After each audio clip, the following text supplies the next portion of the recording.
Iran, America మధ్య పరిణామాలు కాసింత ఆసక్తికరంగా కనపడుతూ ఉన్నాయి. ఇరాన్ మీద ఏ క్షణమైనా దాడి చేస్తాము అని చెబుతూ వచ్చినటువంటి అమెరికా, ఆ అమెరికా హెచ్చరికకు రిప్లైగా ఇరాన్ కూడా మీరు దాడి చేస్తేనే కాదు, దాడి చేస్తారని చెప్పి అనుమానం వచ్చినా కూడా ఈ చుట్టుపక్కల ఉన్న మీ మిలిటరీ స్థావరాలను, ఇజ్రాయెల్‌ని గనక మేము టార్గెట్ చేస్తాం అని చెప్పి ఇరాన్ కూడా చాలా ఘాటుగానే వాళ్ళకు బదిలించుకుంటూ వెళ్ళారు. సరే ఇదే జరిగింది అంటే మళ్ళీ డెఫినెట్లీ నో డౌట్ అదొక పెద్ద సమస్యగా పరిణమిస్తుంది. అమెరికా అయినా అంత ఈజీగా ప్రతిదీ చేసుకుంటూ వెళ్ళలేదు. సో ఇరాన్ దగ్గర నుంచి కూడా ఆ విధంగా ప్రతిఘటన వచ్చింది. ఆ తర్వాత తాజాగా అమెరికా నుంచి ఒక ప్రకటన వచ్చింది. మేము వాళ్ళని హెచ్చరించిన తర్వాత అంతకుముందు వాళ్ళు చర్చలకు అంగీకరించే పరిస్థితి లేకుండా ఉండే, ఇప్పుడు చర్చలు జరుపుతాము అంటే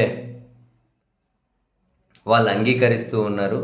సో ఇరాన్తో చర్చలు ఉంటాయి, త్వరలో ఆ చర్చల క్రమాన్ని వివరిస్తాము అని స్వయాన అమెరికా అధ్యక్షుడే తన ఎయిర్ ఫోర్స్ వన్ విమానంలో మీడియాతో మాట్లాడుతూ చెప్పారు.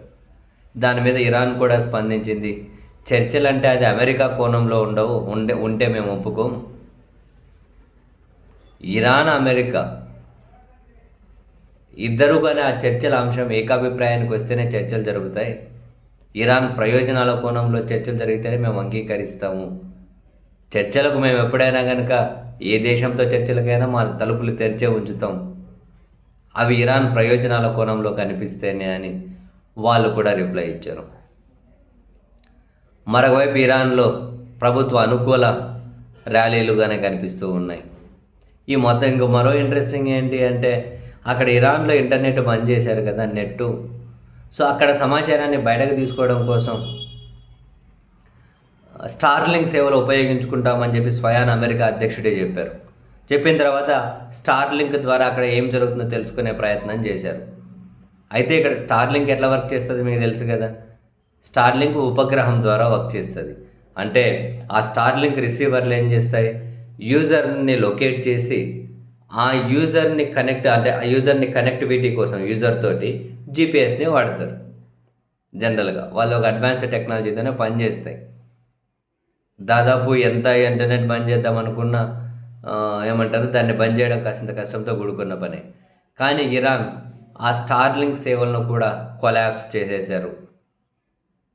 ఇది ట్విట్టర్లో కనుక కాసింత ట్రెండింగ్లో కనిపిస్తుంది. వాళ్ళు ఎలా కిల్ చేశారు అని అంటే, దాన్ని ఎలా కొలాబ్ చేశారంటే కిల్ స్విచ్ అని పిలుస్తున్నారు. దాన్ని కిల్ స్విచ్ ద్వారా కిల్ చేశారట.